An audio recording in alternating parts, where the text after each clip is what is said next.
nanti kalau masih ngeyel, panitianya masih ngeyel, sudah diperingatkan oleh Bawaslu, tindakan terakhir adalah pembubaran.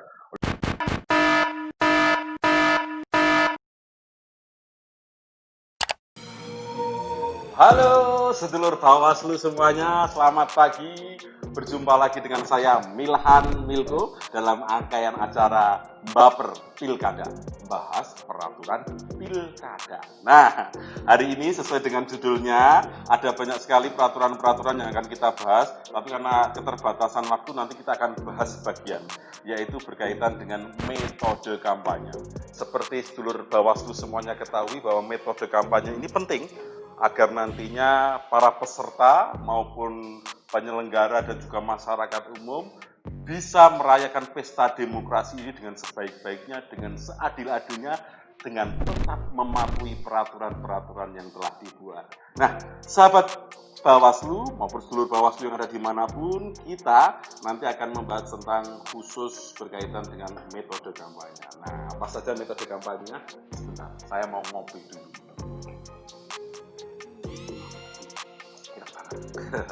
Nah, sedulur Bawaslu, perlu Anda ketahui semuanya, metode kampanye ini jelas jauh berbeda.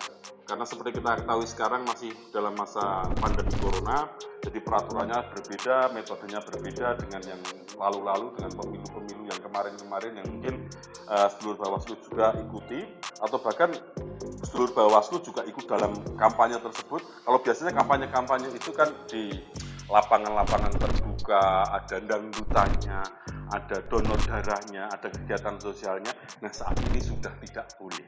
Karena kegiatan-kegiatan tersebut berpotensi menimbulkan kerumunan massa.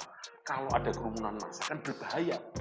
Nanti untuk penularan virus corona akan lebih cepat. Makanya sekarang sudah diberikan aturan khusus untuk metode kampanye agar nantinya bisa mengantisipasi bahwa pilkada ini tidak bagian dari klaster penularan virus corona.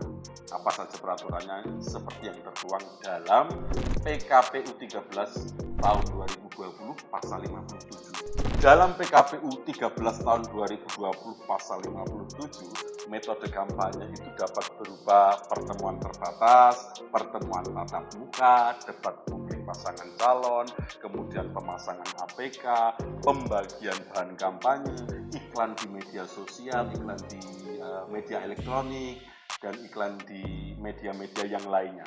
Kemudian juga metode-metode kampanye dalam bentuk lain yang sesuai dengan peraturan perundang-undangan yang ada.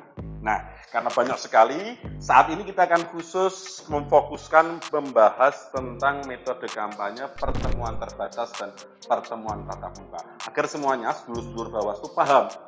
Jadi yang diperbolehkan bentuk kampanyenya itu seperti apa, biar nanti semuanya masyarakat, khususnya seluruh Bawaslu yang menyimak video kali ini menjadi lebih mengetahui, lebih paham, dan bahkan ikut mengawasi, membantu Bawaslu mengawasi potensi-potensi pelanggaran yang bisa terjadi.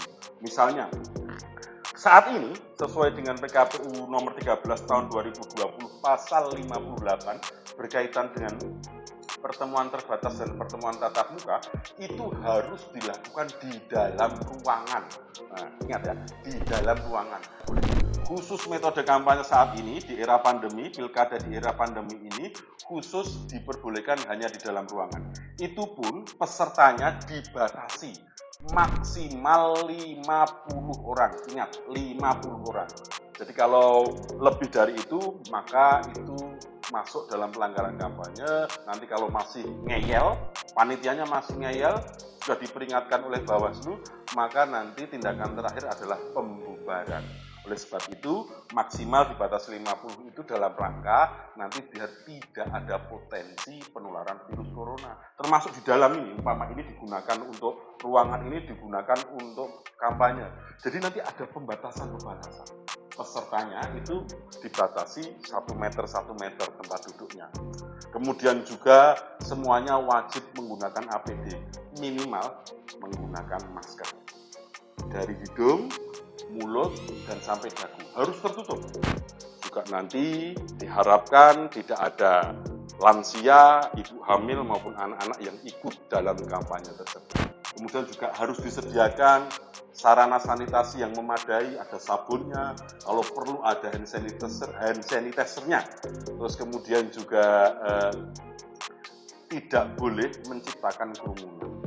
Jadi nanti kalau ada pembatasan aturan-aturan itu dilanggar, maka pertama tindakan Bawaslu akan menegur. Kalau masih ngeyel, dibubarkan. Ingat, dibubarkan. Jadi hati-hati, harus patuh aturan. Masyarakat juga bisa ikut, sedulur-sedulur Bawaslu bahkan punya kewajiban juga untuk membantu Bawaslu menertibkan aturan-aturan yang ada. Oleh sebab itu, maka sedulur-sedulur Bawaslu kita berharap ikut bergabung bersama kami sebagai pengawas partisipatif, ikut memantau proses pemilu ini dengan baik agar berjalan dengan lancar. Nah, itu sedulur Bawaslu semuanya yang bisa saya sampaikan. Kita akan berjumpa lagi lain waktu. Ingat, kalau kita menaati peraturannya, khususnya di pilkada era pandemi ini, maka nanti kita berharap semuanya akan berjalan lancar sesuai dengan keinginan kita. Sehat masyarakatnya, sehat demokrasinya. Oke, sampai jumpa lagi bersama saya Amir Hanuliko dalam acara Baper Pilkada, bahas peraturan pilkada. Yuk.